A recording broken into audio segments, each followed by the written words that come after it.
여기 뭐 하러 왔어요? 송지혜의 목소리가 차갑게 떨어졌다. 현관문 앞에 선 여자는 낡은 회색 점퍼를 입고 있었다. 점퍼의 소매는 해져 있었고 지퍼는 반쯤 고장 나 있었다. 머리는 산발이었다. 하얀 머리카락 사이로 검은 머리카락이 뒤섞여 있었고 며칠은 감지하는 듯 기름기가 흘렀다. 손에는 낡은 비닐봉지가 들려 있었다. 마트 로고가 희미하게 남아있는 비닐봉지. 안에는 무언가가 들어 있었지만 지혜는 그게 뭔지 알고 싶지 않았다. 지혜는 본능적으로 한 발 뒤로 물러섰다. 심장이 빠르게 뛰었다. 31층까지 어떻게 올라온 거지? 경비는 뭐 하는 거야? 아, 저기 할머니 계세요? 여자가 조심스럽게 물었다.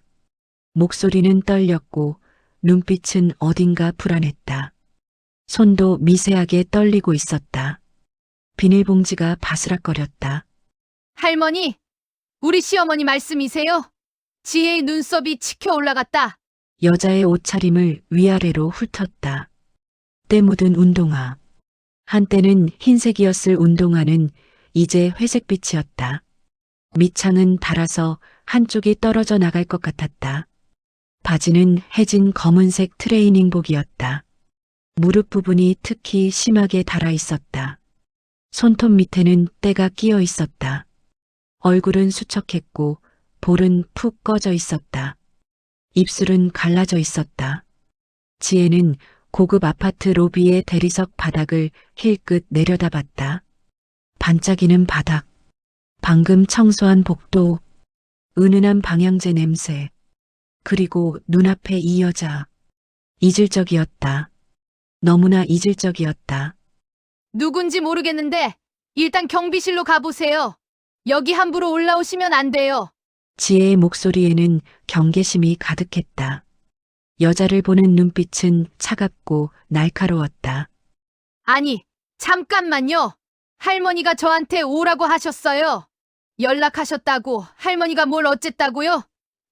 여기가 어딘 줄 알고 이렇게 아무나 찾아와요? 우리 어머니는 그런 분이 아니에요. 지혜의 목소리가 날카로워졌다. 복도 끝에서 이웃집 문이 살짝 열렸다. 3102호 아줌마였다. 고개를 내밀고 이쪽을 보고 있었다. 지혜는 더 다급해졌다. 얼굴이 화끈거렸다. 이웃들이 뭐라고 생각하겠어? 우리 집에 저런 사람이 찾아온다고?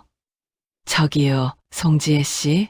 할머니께서 정말 어떻게 제 이름까지 알아요? 이상하잖아요. 혹시 사기꾼이에요? 아니면 뭐 팔러 온 거예요? 지혜는 한 발 더 뒤로 물러섰다. 현관문을 반쯤 닫았다. 틈 사이로 여자를 봤다. 빨리 내려가세요. 안 그러면 지금 당장 경비 부를 거예요. 정할 말 있으면 경비실에서 하세요. 여자가 뭔가 말하려 했다. 입을 열었다. 하지만 지혜는 이미 현관문을 닫았다. 쾅! 문이 닫히는 소리가 복도에 울렸다. 지혜는 잠금 장치를 2번 확인했다. 딸깍, 딸깍. 가슴이 두근거렸다. 손이 떨렸다. 저런 사람이 우리 집 앞까지 올라오다니. 지혜는 현관 시큐리티 모니터를 켰다. 화면에 복도가 보였다. 여자는 아직 서 있었다. 고개를 숙이고 있었다. 어깨가 축 처져 있었다. 한참을 그렇게 서 있다가 천천히 돌아섰다. 비닐봉지를 꼭 쥐고 엘리베이터 쪽으로 걸어갔다. 걸음걸이는 느렸다. 힘이 없어 보였다. 지혜는 휴대폰을 꺼내 경비실에 전화를 걸었다. 여보세요? 31층인데요. 3101호. 지금 수상한 사람이 우리 집 앞까지 왔어요. 어떻게 된 거예요? 경비 아저씨가 확인도 안 하고 올려보내요? 아, 죄송합니다.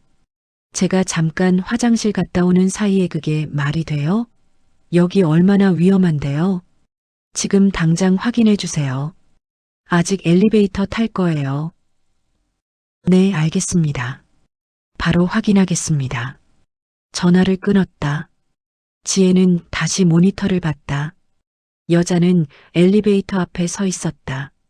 버튼을 누르고 기다리고 있었다. 엘리베이터 문이 열렸다. 여자가 들어갔다. 문이 닫혔다. 지혜는 한숨을 쉬었다. 긴장이 풀렸다. 다리에 힘이 풀려 주저앉을 것 같았다. 그녀는 거실로 걸어갔다. 소파에 몸을 던졌다. 무서웠다. 정말 무서웠다. 거실 소파에 앉은 지혜는 계속 현관문 쪽을 쳐다봤다. 심장이 아직 빠르게 뛰었다. 손은 여전히 떨렸다. 찻잔을 들어 올렸다가 다시 내려놓았다. 차는 식어 있었다. 아까 끓여놓은 녹차. 이제는 미지근했다. 지혜는 휴대폰을 들어 올렸다. 아파트 주민 단톡방을 열었다. 혹시 누가 뭔가 올렸나 확인했다. 아무 메시지도 없었다. 다행이었다.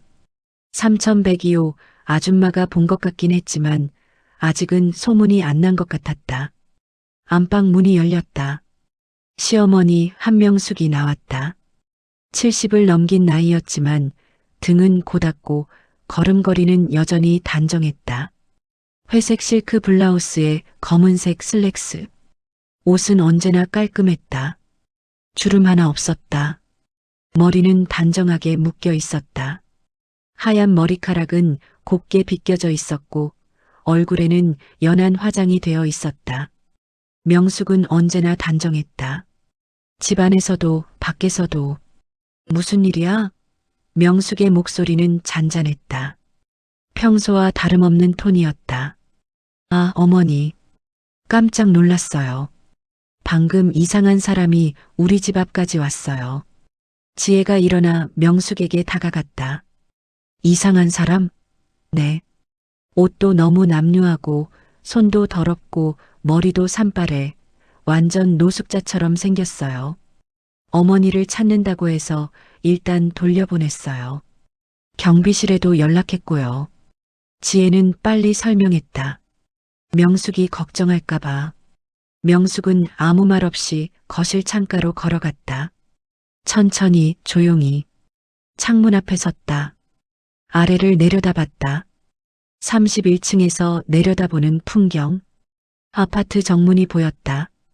정문 앞 보안부스. 그 옆에 여자가 서 있었다. 회색 점퍼를 입은 여자. 경비원이 무언가 말하고 있었다. 여자는 고개를 숙인 채 서 있었다. 경비원이 손을 내저었다. 여자는 천천히 걸어 나갔다. 아파트 단지 밖으로. 걸음은 느렸다. 힘없었다. 명숙은 표정 하나 변하지 않고 그 모습을 지켜봤다. 여자가 길모퉁이를 돌아 시야에서 사라질 때까지. 어머니, 지혜가 조심스럽게 불렀다. 어떻게 생겼는데? 명숙이 여전히 창밖을 보며 물었다.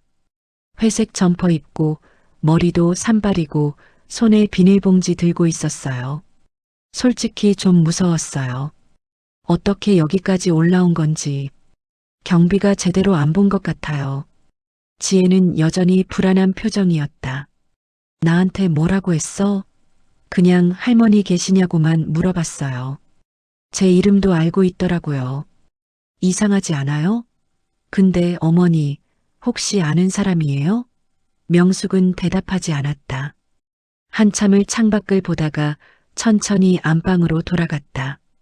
걸음걸이는 평소와 같았다. 조용했다. 하지만 뭔가 달랐다. 어깨가 약간 처져 있었다. 등이 조금 굽어 보였다. 문이 조용히 닫혔다. 지혜는 그 자리에 서 있었다. 뭔가 이상했다. 시어머니의 반응이 평소와 달랐다. 보통이라면 그런 사람 다시 오면 경찰 불러라고 했을 텐데. 아니면 잘했어. 조심해야지라고 했을 텐데. 하지만 명숙은 아무 말도 하지 않았다. 지혜는 찻잔을 들었다. 차는 이미 완전히 식어 있었다. 한 모금 마셨다. 쓴맛이 입안에 퍼졌다. 그녀는 찻잔을 내려놓고 부엌으로 갔다. 싱크대에 찻잔을 놓고 물을 틀었다. 찻잔을 씻었다. 물소리가 부엌에 울렸다. 창밖으로 겨울 햇살이 들어왔다. 차가운 햇살이었다. 부엌 타일에 빛이 반사되었다. 지혜는 고개를 들어 창밖을 봤다. 하늘은 맑았다. 구름 한 점 없었다. 하지만 왠지 을씨년스러웠다. 휴대폰이 울렸다. 남편 강민준이었다. 여보. 응, 나야. 나 오늘 회식이야. 늦을 것 같아. 지혜는 한숨을 쉬었다. 또, 어제도 늦게 왔잖아. 미안. 이번 프로젝트 마무리하면 나아질 거야. 팀장이 오늘 꼭 참석하래. 알았어. 조심해서 와. 응. 어머니한테 죄송하다고 전해줘. 전화가 끊겼다. 지혜는 휴대폰을 소파에 던졌다. 휴대폰이 쿠션 위로 떨어졌다. 거실은 넓었지만 갑자기 답답하게 느껴졌다. 천장이 낮아 보였다. 벽이 좁혀오는 것 같았다. 지혜는 다시 창가로 갔다. 아래를 내려다봤다. 사람들이 오가고 있었다. 아파트 단지 안. 산책하는 사람들. 강아지를 데리고 나온 사람. 유모차를 끄는 엄마. 모두 평범한 일상이었다. 하지만 아까 그 여자는 어디로 갔을까? 지혜는 고개를 저었다. 왜 그런 생각을 하는 거지? 상관없잖아. 모르는 사람인데. 그녀는 부엌으로 가서 저녁 준비를 시작했다. 냉장고를 열었다. 재료들이 가득했다. 고기, 야채, 반찬들. 지혜는 물을 꺼냈다. 도마 위에 올려놓았다. 칼을 들었다. 물을 썰기 시작했다. 도독, 도독, 도독. 칼질 소리만 부엌에 울렸다. 사흘 후 여자가 다시 왔다. 이번에는 아파트 정문 앞이었다. 지혜가 마트에서 돌아오는 길이었다. 양손에 쇼핑백을 들고 있었다. 오늘 장을 봤다. 고기도 사고, 과일도 사고, 생필품도 샀다. 쇼핑백이 무거웠다. 팔이 아팠다. 아파트 정문 앞에 도착했을 때 지혜는 그녀를 봤다. 여자는 같은 회색 점퍼를 입고 있었다. 손에는 여전히 비닐봉지. 경비원이 여자를 맡고 있었다. 경비원은 50대 남자였다. 얼굴에는 난처한 표정이 역력했다. 안 된다니까요. 어르신한테 연락도 안 되고 며느리분이 오지 말라고 했어요. 경비원의 목소리는 단호했지만 어딘가 미안해 보였다. 제발이요. 할머니한테 이것만 전해주세요. 부탁이에요. 여자가 비닐봉지를 내밀었다. 경비원은 받지 않았다. 손을 뒤로 뺐다. 안 됩니다. 규정상 그럴 수 없어요. 주민분이 원하지 않으시면 지혜가 다가갔다. 하이힐 소리가 딱딱거렸다. 여자와 눈이 마주쳤다. 여자의 눈에 뭔가 간절한 빛이 스쳤다. 입술이 떨렸다. 뭔가 말하려는 것 같았다. 하지만 지혜는 고개를 돌렸다. 여자를 보지 않았다. 경비 아저씨, 수고하세요. 저 사람 계속 오면 경찰에 신고해야 할 것 같아요. 스토킹 아니에요? 지혜의 목소리는 차갑고 날카로웠다. 아, 네. 알겠습니다. 경비원이 난처한 표정으로 대답했다. 지혜는 로비로 들어가려 했다. 그때 뒤에서 여자의 목소리가 들렸다. 송지혜 씨, 잠깐만요. 지혜는 걸음을 멈췄다. 천천히 돌아섰다. 여자가 몇 걸음 다가와 있었다. 경비원이 여자를 막았다. 어떻게 제 이름을 알아요? 지혜의 목소리에는 경계심과 분노가 섞여 있었다. 할머니한테 들었어요. 제발 이것만 전해주세요. 여자가 비닐봉지를 높이 들었다. 안에는 작은 상자가 보였다. 낡은 상자였다. 할머니가 당신을 안다고요? 말도 안 돼요. 어머니는 그런 분이 아니에요. 거짓말하지 마세요. 지혜의 목소리가 올라갔다. 로비에 있던 사람들이 쳐다봤다. 택배를 받으러 온 아줌마. 강아지를 데리고 들어오던 남자, 경비 부스에 앉아있던 다른 경비원, 모두 이쪽을 보고 있었다. 지혜는 얼굴이 화끈거렸다. 부끄러웠다. 창피했다. 이 사람 때문에 내가 왜 이런 꼴을 봐야 하지? 다시는 오지 마세요. 이게 마지막 경고예요. 한 번 더 오면 정말 경찰 부를 거예요. 주거침입으로 고소할 수도 있어요. 지혜는 돌아서서 로비로 들어갔다.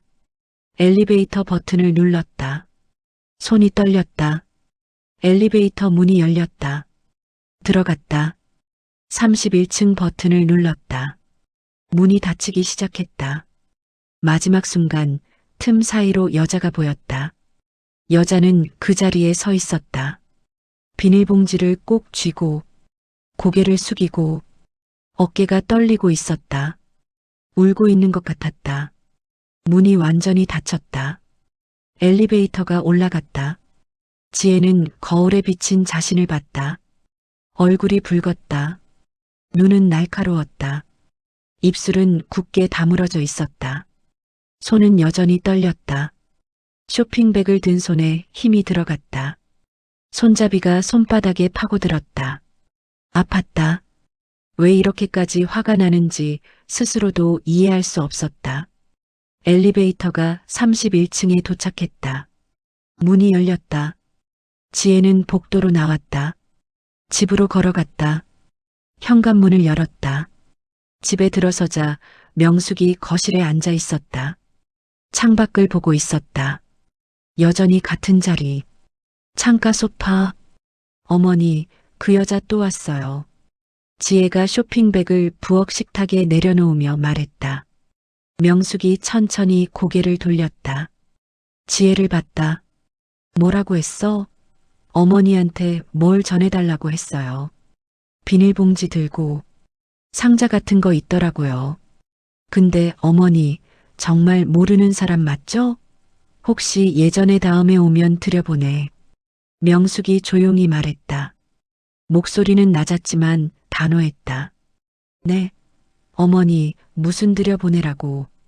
명숙의 목소리가 조금 더 강해졌다. 눈빛도 달라졌다. 평소의 부드러운 눈빛이 아니었다. 단단했다. 결연했다. 지혜는 입을 다물었다. 뭔가 말하려 했지만 할 수 없었다. 명숙은 다시 창밖을 봤다. 그리고 천천히 일어나 안방으로 들어갔다. 문이 닫혔다. 지혜는 그 자리에 서 있었다. 쇼핑백을 든 손에 힘이 들어갔다. 손잡이가 손바닥에 더 깊이 파고들었다. 왜 들여보내라고 하는 거지? 저 사람이 누구길래? 지혜는 부엌으로 가서 장본 것들을 정리하기 시작했다. 냉장고를 열고 야채를 넣고 고기를 넣고 우유를 넣었다. 손은 기계적으로 움직였다. 하지만 머릿속은 복잡했다. 명숙의 표정이 계속 떠올랐다. 그 단호한 눈빛, 그 낮은 목소리, 들여보내라고. 뭔가 있다. 분명히 뭔가 있다. 지혜는 냉장고 문을 닫았다. 거실로 나왔다. 안방 문을 봤다. 닫혀 있었다. 안에서는 아무 소리도 들리지 않았다. 그날 밤 지혜는 잠을 제대로 이루지 못했다. 옆에서 민준이 코를 골았다. 규칙적인 숨소리, 평화로운 숨소리. 하지만 지혜는 잠들 수 없었다. 천장을 봤다. 어둠 속에서 천장은 보이지 않았다. 하지만 그곳에 있다는 걸 알았다. 지혜는 눈을 감았다. 하지만 여자의 얼굴이 떠올랐다. 그 간절한 눈빛, 떨리는 목소리, 비닐봉지를 든 손. 왜 자꾸 생각나는 거지? 지혜는 눈을 떴다. 휴대폰을 봤다. 새벽 3시. 그녀는 일어나 거실로 나왔다. 소파에 앉았다. 창밖을 봤다. 서울의 밤. 불빛들이 반짝였다. 아파트 단지의 가로등. 저 멀리 빌딩들의 불빛. 차들의 헤드라이트. 세상은 잠들지 않았다. 지혜는 부엌으로 가서 물을 마셨다. 찬물이 목을 타고 내려갔다. 시원했다. 하지만 가슴속 답답함은 가시지 않았다. 일주일이 지났다. 여자는 오지 않았다. 지혜는 안도했다. 아마 포기한 것 같았다. 다행이었다. 이제 그 일은 잊어버리면 됐다. 토요일 오후 명숙이 외출했다. 병원 정기검진이라고 했다. 당뇨 관리 때문에 한 달에 한 번씩 가는 병원. 보통은 지혜가 같이 갔지만 오늘은 명숙이 혼자 가겠다고 했다. 괜찮으세요? 제가 모셔다 드릴게요. 아니야. 택시 타고 갈게. 너도 쉬어. 그래도 괜찮아. 병원 바로 앞에 내려주잖아. 걱정 마. 명숙은 단정한 코트를 입고 나갔다. 지혜는 현관까지 배웅했다. 엘리베이터 문이 닫히는 것을 확인하고 집으로 돌아왔다. 민주는 회사에 갔다. 토요일인데도 일이 있다고 했다. 지혜는 혼자였다. 넓은 집에 혼자. 조용했다. 지혜는 집안 청소를 시작했다. 거실 먼지를 닦고 부엌을 정리하고 화장실을 청소했다. 땀이 났다. 팔이 아팠다. 하지만 계속했다. 뭔가 해야 할 것 같았다. 가만히 있으면 자꾸 생각이 났다. 그 여자, 그 눈빛. 청소를 하다가 문득 생각났다. 안방. 명숙은 평소에 안방 청소를 절대 허락하지 않았다. 자기가 직접 한다고 했다. 하지만 오늘 아침 명숙이 말했다. 오늘 나 나갔다 오면 안방 좀 청소해줘. 요즘 먼지가 많은 것 같아. 지혜는 놀랐다. 처음 있는 일이었다. 하지만 좋은 기회였다. 명숙의 방은 언제나 궁금했다. 어떻게 정리되어 있을까? 무엇이 있을까? 지혜는 진공 청소기를 들고 안방으로 들어갔다. 문을 열었다. 방은 깔끔했다. 역시 명숙다웠다. 침대는 정돈되어 있었고 이불은 반듯하게 개켜져 있었다. 책상 위에는 책 몇 권과 안경, 그리고 작은 화분 하나가 놓여 있었다. 선인장이었다. 작고 귀여운 선인장. 지혜는 창문을 열어 환기를 시켰다. 겨울바람이 들어왔다. 차가웠지만 상쾌했다. 그녀는 진공 청소기를 켰다. 윙. 소리가 울렸다. 바닥을 청소하기 시작했다. 청소를 하다가 서랍장 쪽으로 갔다. 서랍장은 오래된 원목 가구였다. 진한 갈색. 손잡이는 황동이었다. 세월의 흔적이 보였다. 지혜는 서랍장 위를 닦았다. 먼지를 닦았다. 손이 미끄러졌다. 덜컹. 맨 아래 서랍이 살짝 열렸다. 지혜는 잠깐 망설였다. 들여다봐도 될까? 아니, 안 돼. 시어머니 물건인데. 하지만 호기심이 일었다. 손이 저절로 움직였다. 서랍을 조금 더 당겼다. 안에는 낡은 사진첩이 있었다. 갈색 가죽 표지. 표지는 해졌고 모서리는 달아 있었다. 세월이 느껴졌다. 지혜는 주위를 둘러봤다. 아무도 없었다. 당연히 없었다. 혼자였다. 그녀는 사진첩을 꺼냈다. 무거웠다. 두꺼웠다. 책상 위에 올려놓았다. 표지를 쓰다듬었다. 부드러웠다. 오래된 가죽의 촉감. 지혜는 첫 페이지를 넘겼다. 흑백 사진이었다. 젊은 명숙이 두 소녀와 함께 찍은 사진. 세 사람 모두 교복을 입고 있었다. 명숙은 웃고 있었다. 환하게, 밝게. 지금의 명숙과는 다른 표정이었다. 양옆의 소녀들도 웃고 있었다. 한 소녀는 안경을 쓰고 있었다. 다른 소녀는 머리가 길었다. 사진 뒤에 연필로 쓴 글씨가 있었다. 희미했지만 읽을 수 있었다. 1978년 여름, 명숙, 지연, 수진지연. 그 이름이 뇌리를 쳤다.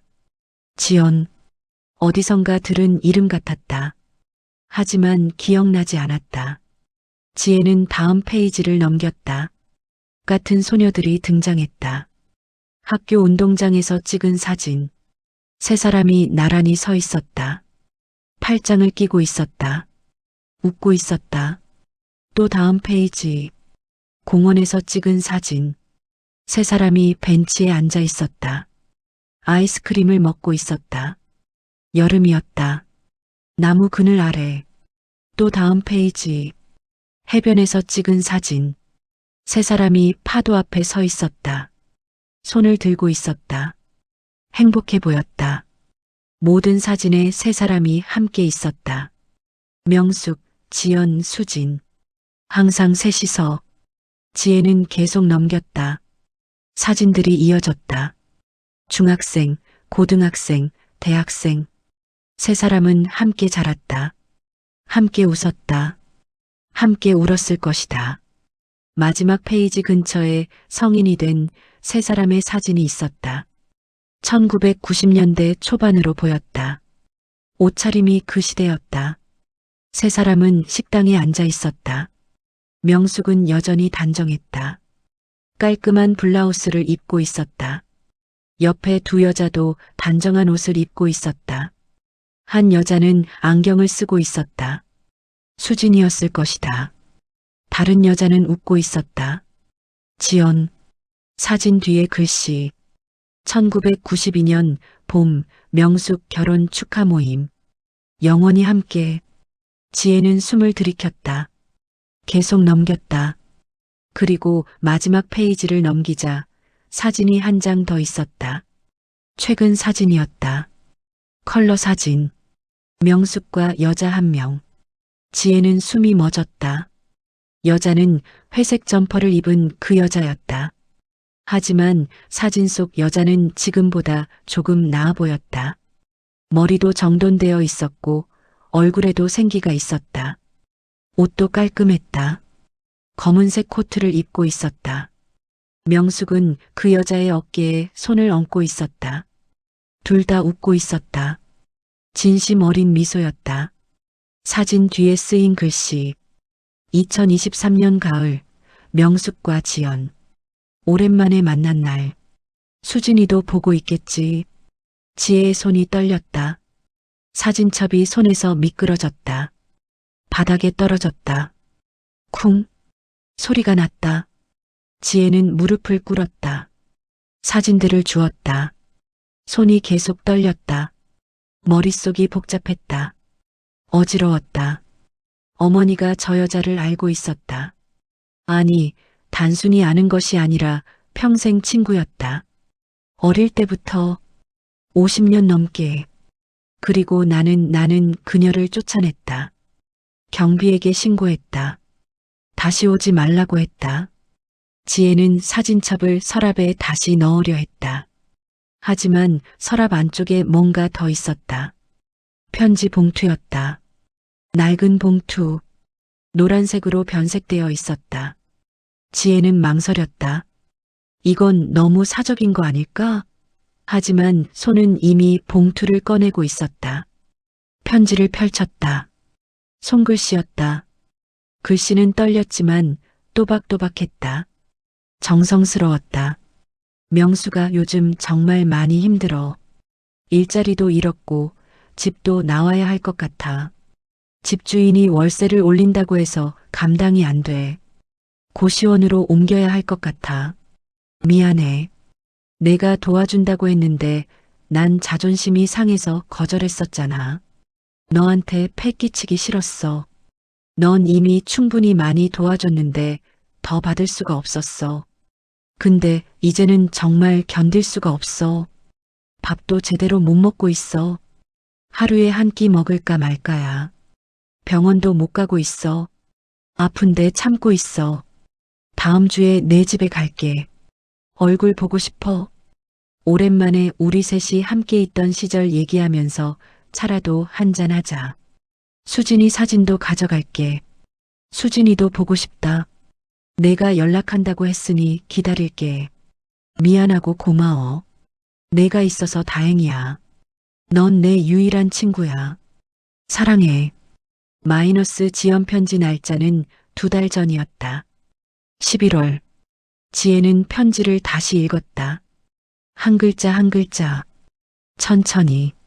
넌 내 유일한 친구야. 눈물이 났다. 지혜는 편지를 다시 봉투에 넣었다. 손이 떨려서 제대로 넣기 힘들었다. 서랍을 닫았다. 진공 청소기를 치웠다. 거실로 나왔다. 소파에 앉았다. 눈물이 계속 흘렀다. 멈출 수 없었다. 나는 뭘 한 거지? 나는 대체 뭘 한 거야? 명숙의 유일한 친구. 50년을 함께한 친구. 힘들 때 찾아온 친구. 도움을 청하러 온 친구. 그 친구를 나는 쫓아냈다. 지혜는 얼굴을 손으로 가렸다. 울음이 터져 나왔다. 소리내어 울었다. 혼자 있는 집에서, 넓은 거실에서, 창밖으로 겨울 햇살이 들어왔다. 하지만 지혜는 느낄 수 없었다. 춥기만 했다. 명숙이 돌아온 것은 저녁 무렵이었다. 지혜는 부엌에서 저녁을 준비하고 있었다. 아니, 준비하는 척하고 있었다. 칼을 들고 있었지만 손은 멈춰 있었다. 도마 위에 당근은 반만 썰려 있었다. 칼질하는 손이 계속 떨렸다. 집중할 수 없었다. 머릿속에는 편지의 문장들이 맴돌았다. 넌 내 유일한 친구야. 밥도 제대로 못 먹고 있어. 미안하고 고마워. 당근을 썰다가 손가락을 베일 뻔했다. 칼날이 손톱을 스쳤다. 아찔했다. 지혜는 칼을 내려놓았다. 다녀왔어. 명숙의 목소리가 들렸다. 현관문이 열리고 닫히는 소리. 신발을 벗는 소리. 지혜는 대답하지 못했다. 입술을 깨물었다. 눈물이 또 나올 것 같았다. 참았다. 지혜야. 명숙이 부엌으로 왔다. 코트를 벗지 않은 채 지혜를 보고 있었다. 내 어머니. 지혜가 돌아섰다. 명숙을 봤다. 명숙의 얼굴은 평소와 같았다. 조용했다. 담담했다. 무슨 일 있어? 명숙이 물었다. 아니에요. 괜찮아요. 얼굴이 안 좋은데. 울었어? 아니에요. 피곤해서 그래요. 거짓말이었다. 지혜는 거짓말을 잘 못했다. 명숙도 알았을 것이다. 명숙은 더 묻지 않았다. 안방으로 들어갔다. 문이 조용히 닫혔다. 지혜는 다시 칼을 들었다. 당근을 썰기 시작했다. 도독, 도독, 도독. 하지만 눈물이 흘렀다. 도마 위로 눈물이 떨어졌다. 칼을 내려놓았다. 더 이상 할 수 없었다. 그날 밤 저녁 식사는 조용했다. 민준이 회사에서 돌아왔다. 피곤한 얼굴이었다. 세 사람이 식탁에 앉았다. 지혜가 차린 저녁. 된장찌개, 생선구이, 나물 반찬들. 민주는 피곤한 얼굴로 밥을 먹었다. 명숙은 조용히 식사했다. 지혜는 거의 먹지 못했다. 밥을 입에 넣었지만 삼킬 수 없었다. 목이 막혔다. 지혜야, 왜 안 먹어? 민준이 물었다. 괜찮아. 그냥 입맛이 없어. 어디 아파? 감기 걸렸어? 아니야. 괜찮아. 식사가 끝났다. 민주는 거실로 가서 TV를 켰다. 명숙은 안방으로 들어갔다. 지혜는 설거지를 했다. 물소리만 부엌에 울렸다. 그날 밤 지혜는 잠을 이루지 못했다.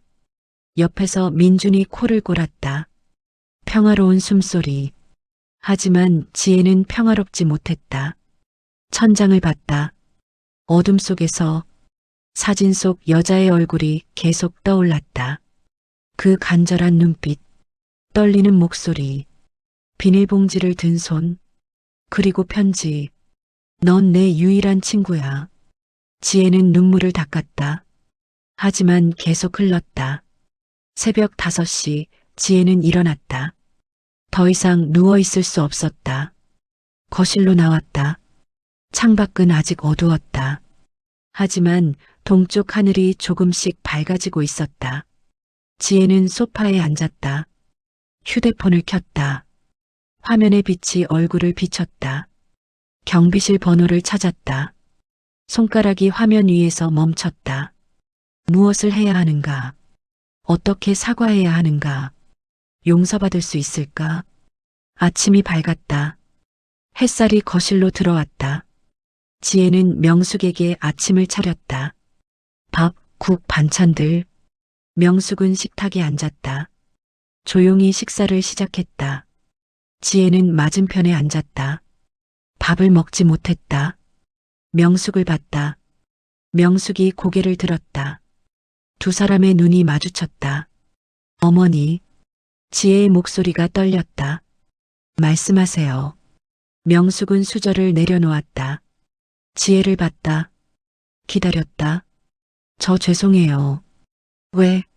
지난번에 왔던 그분 제가 너무 심하게 대했어요. 명숙은 아무 말도 하지 않았다. 지혜를 계속 봤다.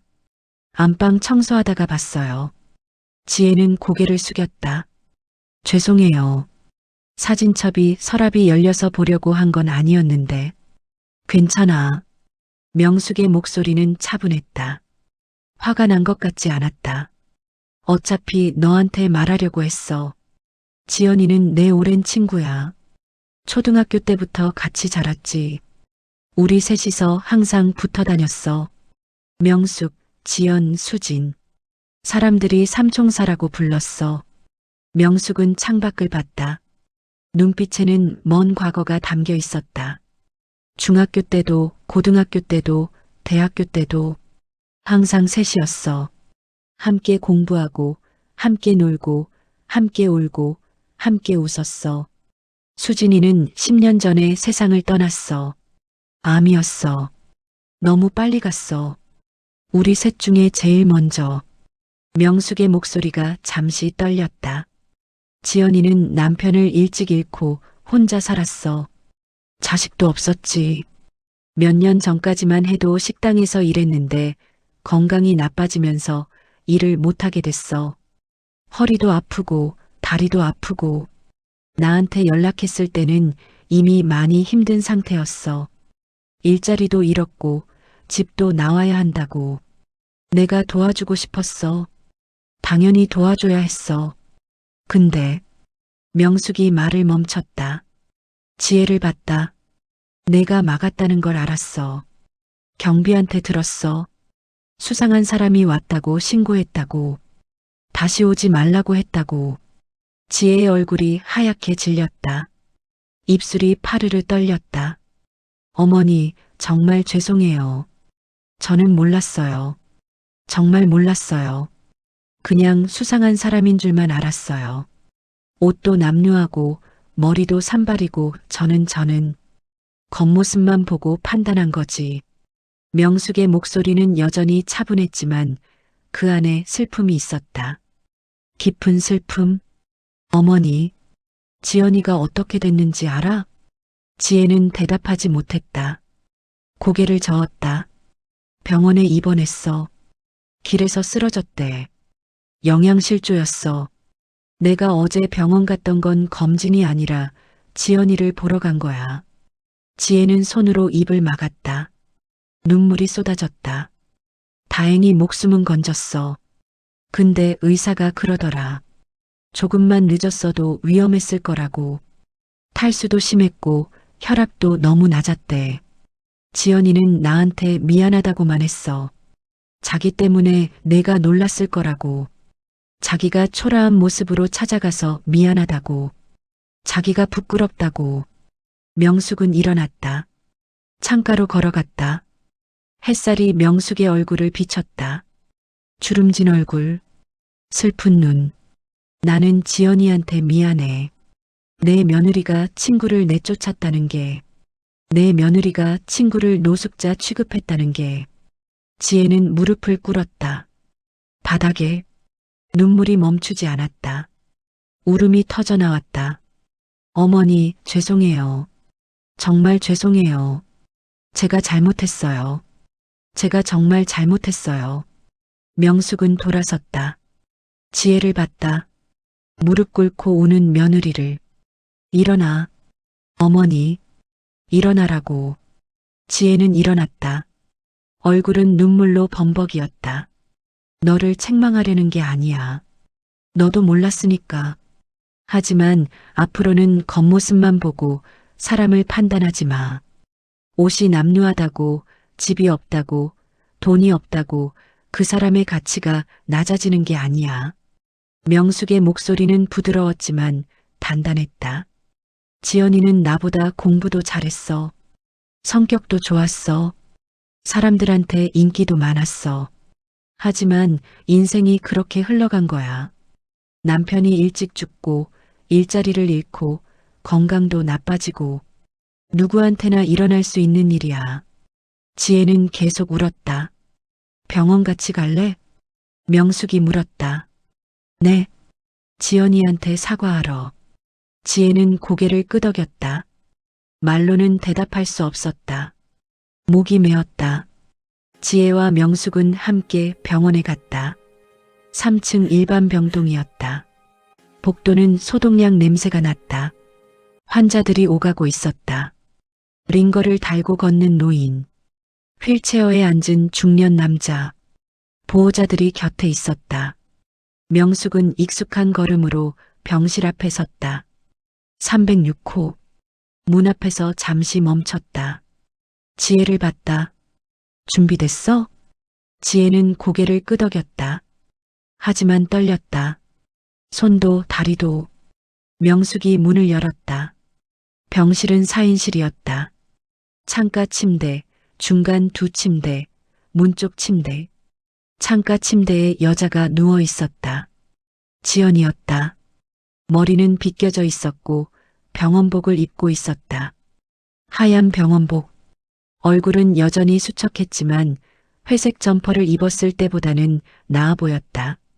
안색도 조금 좋아진 것 같았다. 링거가 팔에 꽂혀 있었다. 지연은 명숙을 보고 미소를 지었다. 환한 미소. 반가운 미소. 명수가 왔어? 응. 오늘은 손님 데려왔어. 명숙이 옆으로 비켰다. 지연이 명숙 뒤에 지혜를 봤다. 미소가 사라졌다. 표정이 굳었다. 명수가 왜 며느리를. 지연아, 지혜가 너한테 할 말이 있대. 명숙이 지혜를 앞으로 밀었다.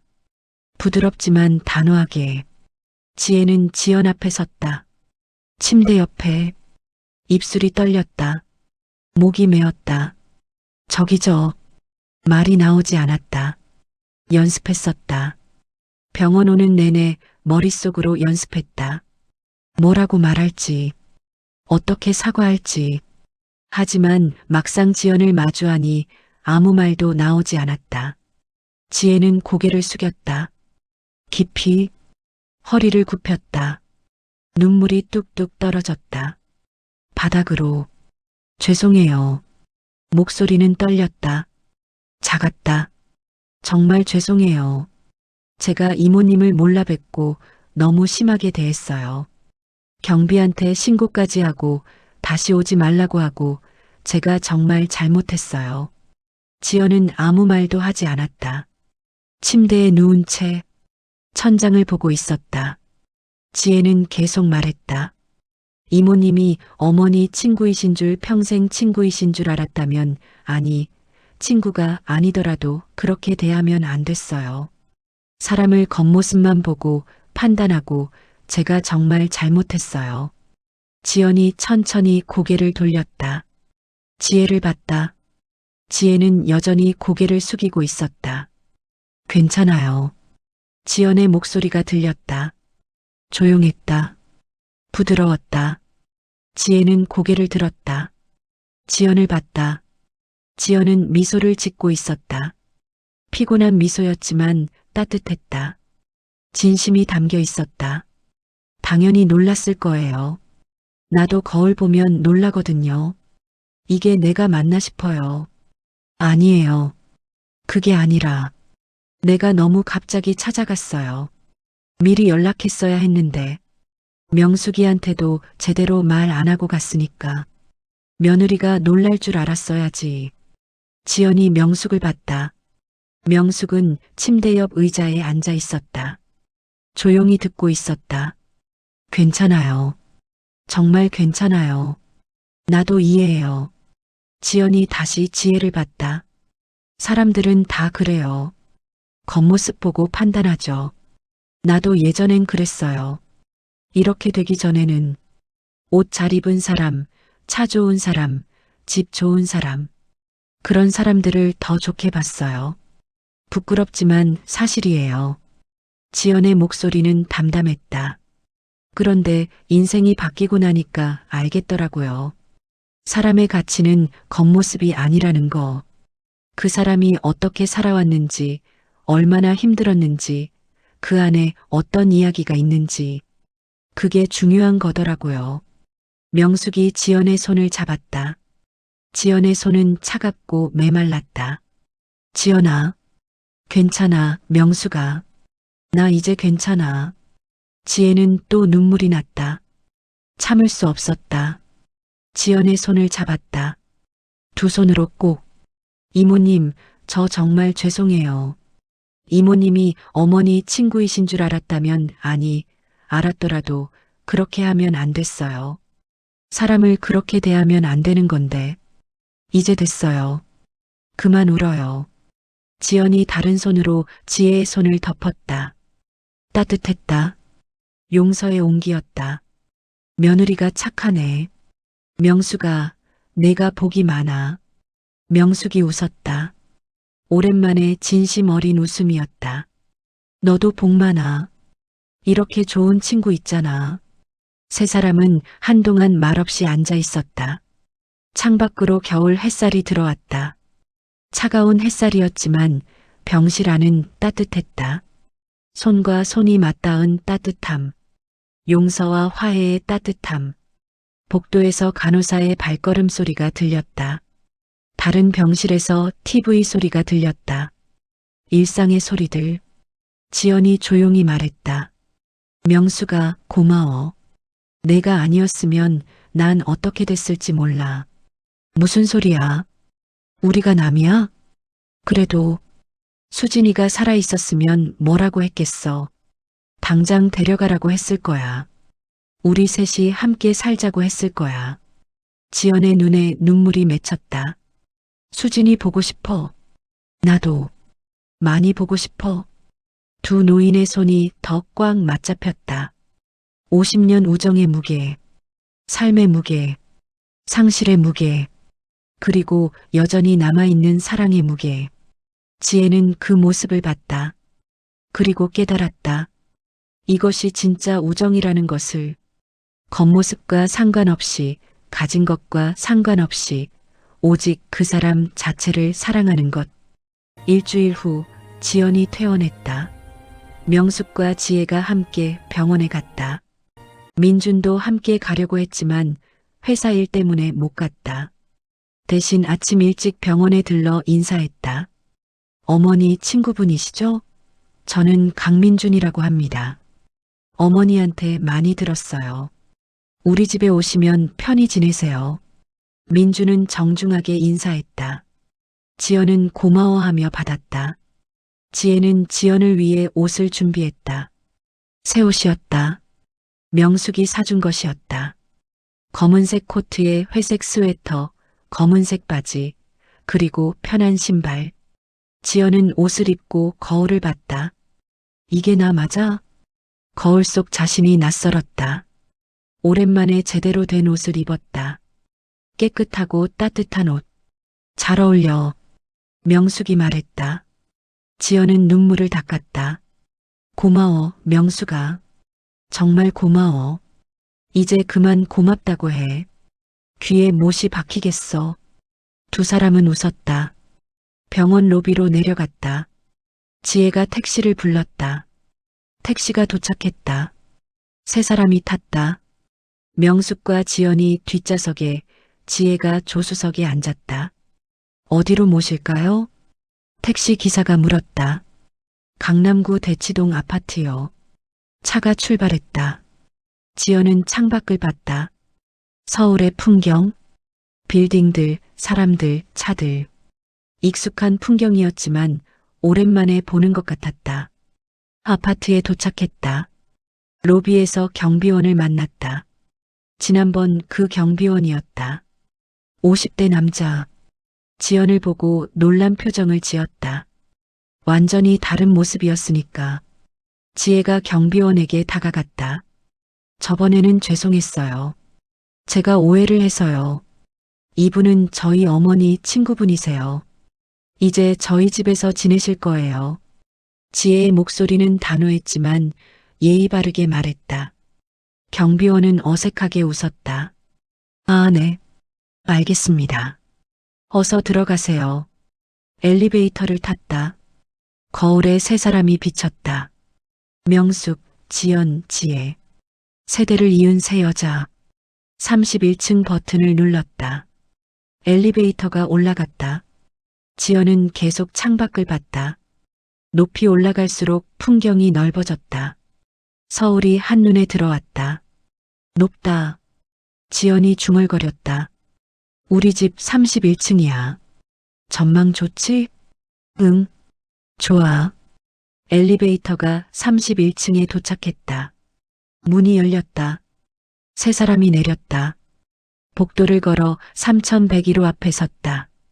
지혜가 현관문을 열었다. 들어오세요, 이모님. 지연이 망설였다. 문턱 앞에서 들어가도 돼? 당연하죠. 이제 이모님 집이기도 해요. 지연은 천천히 들어갔다. 신발을 벗었다. 슬리퍼를 신었다. 거실로 들어갔다.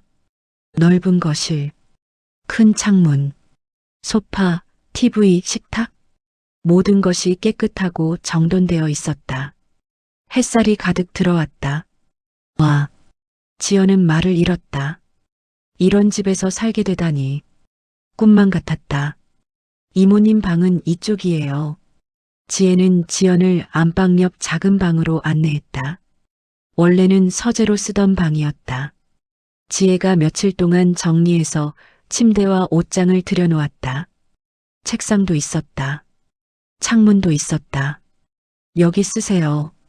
좁지만 창도 있고 햇볕도 잘 들어와요. 지연은 방을 둘러봤다.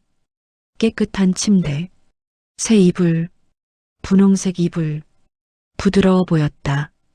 옷장 안에는 명숙이 준비한 옷들이 걸려 있었다. 코트, 스웨터, 바지, 치마. 모두 새 것이었다. 창밖으로 서울 시내가 보였다. 빌딩들이 늘어서 있었다. 하늘은 맑았다. 너무 좋아요. 정말 감사해요. 지연의 목소리가 떨렸다. 눈물이 또 났다. 명숙이 지연의 어깨를 안았다. 이제 울지 마. 여기가 내 집이야. 우리가 함께 사는 거야. 명숙아, 쉬어. 피곤하지? 좀 쉬다가 저녁 먹자. 지연은 침대에 앉았다. 부드러웠다. 푹신했다. 오랜만에 제대로 된 침대였다. 고시원에서 잤던 딱딱한 침대와는 달랐다. 길에서 잤던 차가운 바닥과는 달랐다. 지연은 누웠다. 천장을 봤다. 깨끗한 흰색 천장. 눈물이 흘렀다. 하지만 이번에는 슬픈 눈물이 아니었다. 감사의 눈물이었다. 안도의 눈물이었다. 그날 저녁 네 사람이 함께 식사했다. 지혜가 정성껏 준비한 저녁이었다. 된장찌개, 불고기, 나물 반찬들, 계란말이, 김치, 밥. 식탁이 가득했다. 지연은 한 숟가락 한 숟가락 천천히 먹었다. 오랜만에 제대로 된 식사였다. 따뜻한 밥, 구수한 된장찌개, 부드러운 불고기, 모든 것이 맛있었다. 눈물이 날 정도로 맛있어요. 정말 맛있어요. 지연이 말했다. 지혜는 웃었다. 더 드세요. 많이 만들었어요. 이모님 좋아하시는 반찬 있으면 말씀하세요. 다음에 만들어 드릴게요. 고마워요. 정말 고마워요. 명숙이 지연의 그릇에 불고기를 더 얹었다. 민준이 물을 따라줬다. 식탁은 따뜻했다. 대화 소리, 숟가락 소리, 웃음소리. 식사 후 명숙과 지연은 거실 소파에 앉았다. 오랜만에 둘만의 시간이었다. 지혜는 설거지를 하면서 두 사람의 대화를 들었다. 민주는 서재에서 일을 하고 있었다. 기억나? 중학교 때 우리 셋이서 놀이공원 갔던 거. 명숙이 말했다. 그럼 수진이가 롤러코스터 타고 토했잖아. 맞아. 우리가 얼마나 웃었는지. 수진이 화났었지. 근데 결국 같이 웃었잖아. 수진이도. 그래. 그때가 좋았어. 정말 좋았어. 두 사람의 웃음소리가 집안을 채웠다. 부엌에서 설거지하던 지혜는 손을 멈추고 그들을 봤다. 명숙의 얼굴에는 오랜만에 진짜 웃음이 있었다. 주름진 얼굴이 환해졌다. 지연도 웃고 있었다. 수척한 얼굴에 생기가 돌았다. 지혜는 그제야 깨달았다. 명숙도 외로웠다는 것을. 이 넓은 집에서 며느리와 아들과 함께 살면서도 혼자였다는 것을. 대화 상대가 없었다는 것을. 과거를 공유할 사람이 없었다는 것을. 그리고 지금 친구가 옆에 있어서 명숙은 행복했다. 지혜는 설거지를 마치고 거실로 갔다. 두 사람 옆에 앉았다. 조심스럽게. 어머니, 이모님 차 드릴까요? 그래. 녹차 좀 내와줘. 지혜는 부엌으로 가서 녹차를 우렸다. 향이 퍼졌다. 찻잔 3개에 차를 따랐다. 쟁반에 올려 거실로 가져왔다. 여기요. 세 사람은 차를 마셨다. 따뜻한 차, 고소한 맛, 편안한 침묵. 창밖으로 밤이 내렸다. 서울의 야경. 불빛들이 반짝였다. 아름다웠다. 그날 밤 지연은 자기 방에 누웠다. 부드러운 이불을 덮었다. 따뜻했다. 창밖으로 서울의 밤이 보였다. 불빛들, 별들. 지연은 눈을 감았다. 오랜만에 평화로웠다. 안전했다. 사랑받는다는 느낌. 잠이 들었다. 깊은 잠. 오랜만에 편안한 잠. 2달이 지났다. 이른 아침 지혜는 부엌에서 커피를 내렸다. 원두를 갈고 물을 끓이고 천천히 내렸다. 커피 향이 집안에 퍼졌다. 고소하고 진한 향. 창밖으로 봄 햇살이 들어왔다. 따뜻한 햇살이었다. 겨울이 지나고 봄이 왔다. 아파트 단지 안에 나무들이 새싹을 틔웠다. 연두색 새싹, 생명의 색. 거실에서 명숙과 지연의 목소리가 들렸다. 두 사람은 소파에 앉아 오래된 사진첩을 보고 있었다. 갈색 가죽 표지의 그 사진첩. 서랍 깊숙이 있던 그 사진첩. 이거 봐. 수진이 얼마나 예뻤어. 지연이 사진을 가리켰다. 지금 봐도 제일 예쁘네. 우리 중에서. 무슨 소리야.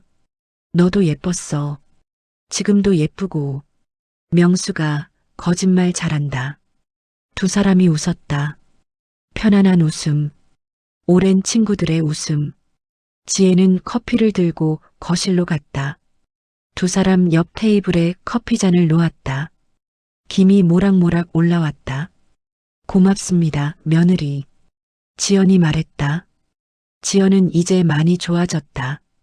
얼굴에 살도 올랐고 안색도 좋아졌다. 머리도 단정하게 정돈되어 있었다. 깨끗한 옷을 입고 있었다. 명숙이 사준 연보라색 스웨터. 아니에요. 당연한 거예요. 지혜는 고개를 저었다. 진심이었다. 지혜는 자기 방으로 가려다 멈춰섰다. 돌아서서 두 사람을 봤다. 명숙과 지연은 여전히 사진첩을 보고 있었다. 명숙의 손이 사진 위를 쓰다듬었다. 수진의 얼굴 위를. 지연의 손이 명숙의 손을 덮었다. 주름진 손과 주름진 손. 수진아, 보고 있지? 우리 다시 함께야. 명숙이 작게 중얼거렸다. 응, 분명 보고 있을 거야. 지연이 대답했다. 창밖으로 봄바람이 불어왔다. 커튼이 살랑거렸다. 부드러운 바람, 따뜻한 바람, 새로운 계절의 바람. 거실에는 커피 향이 퍼졌다. 햇살이 소파를 비쳤다. 사진첩 위로도, 두 노인의 얼굴 위로도. 지혜는 조용히 자기 방으로 들어갔다. 문을 살며시 닫았다. 침대에 앉았다. 그녀는 처음 지연을 봤던 날을 떠올렸다. 현관문 앞에 선 낡은 옷차림의 여자. 자신이 얼마나 차갑게 대했는지, 얼마나 빨리 판단했는지, 경비에게 신고하고 다시 오지 말라고 했던 것. 부끄러웠다. 지금 생각하면 너무나 부끄러웠다. 하지만 배웠다. 사람을 겉모습으로 판단해서는 안 된다는 것을. 옷이 남루하다고, 집이 없다고, 돈이 없다고 그 사람의 가치가 낮아지는 게 아니라는 것을. 그 사람 안에 어떤 이야기가 있는지, 어떤 아픔이 있는지, 어떤 사랑이 있는지, 그것을 봐야 한다는 것을. 지혜는 창밖을 봤다. 아파트 단지 안에 사람들이 걷고 있었다. 운동복을 입은 사람, 정장을 입은 사람, 아이와 손잡은 사람, 강아지를 데리고 나온 사람. 모두 다른 옷을 입고 다른 모습이었다. 하지만 모두 같은 사람이었다. 모두 사랑받을 가치가 있는 사람이었다. 모두 존중받아야 할 사람이었다. 지혜는 눈을 감았다. 깊게 숨을 쉬었다. 봄 공기가 폐를 채웠다. 상쾌했다. 새로웠다. 거실에서 명숙과 지연의 웃음소리가 또 들렸다. 오래되고 따뜻한 웃음이었다. 50년을 함께한 우정의 웃음. 고난을 이겨낸 웃음. 다시 함께할 수 있게 된 기쁨의 웃음. 지혜는 미소를 지었다. 그리고 일어나 다시 거실로 나갔다. 두 사람 옆에 앉았다. 조심스럽게, 하지만 편안하게. 저도 봐도 돼요? 명숙이 사진첩을 지혜 쪽으로 밀었다. 당연하지. 같이 보자. 세 사람은 함께 사진을 봤다. 오래된 시간이 사진 속에 있었다. 젊은 날의 웃음, 순수한 우정, 함께했던 순간들, 그리고 지금도 계속되는 사랑. 봄 햇살이 거실을 가득 채웠다. 따뜻하고 부드러웠다. 겨울은 지나갔다. 봄이 왔다. 커피 향이 집안을 감쌌다. 고소하고 따뜻했다. 세 사람은 말없이 사진을 봤다. 가끔 웃었다. 가끔 눈물을 닦았다. 가끔 서로의 손을 잡았다. 시간이 천천히 흘렀다. 아침이 깊어졌다. 햇살이 더 밝아졌다. 명숙이 한 장의 사진에서 멈췄다. 세 소녀가 함께 찍은 사진. 1978년 여름. 명숙, 지연, 수진. 우리 참 어렸네. 그러게. 이때로 돌아가고 싶다. 돌아갈 순 없지. 하지만 지금도 나쁘지 않아. 우리 함께잖아. 그래. 함께야. 지연이 명숙의 어깨에 머리를 기댔다. 명숙이 지연의 손을 잡았다. 지혜는 조용히 그 모습을 지켜봤다. 창밖으로 새 한 마리가 날아갔다. 푸른 하늘을 가로질러 자유롭게, 가볍게. 커튼이 또 살랑거렸다. 바람이 불었다. 봄바람. 거실은 고요했다. 평화로웠다. 사랑으로 가득했다. 지혜는 일어나 창문을 조금 더 열었다. 신선한 공기가 들어왔다. 꽃향기가 섞여 있었다. 아파트 단지에 심어진 목련이 피기 시작했다. 하얀 꽃잎. 창문 열어도 돼요? 그래. 좋아. 바람이 좋네. 지혜는 다시 소파로 돌아왔다. 두 노인 옆에 앉았다. 사진첩을 함께 봤다. 페이지를 넘겼다. 또 넘겼다. 시간이 흘렀다. 사진 속에서도 현실에서도. 하지만 변하지 않는 것이 있었다. 우정, 사랑, 함께함. 봄 햇살은 계속 거실을 비췄다. 커피 향은 계속 집안을 채웠다. 세 사람은 계속 함께 있었다. 그것으로 충분했다.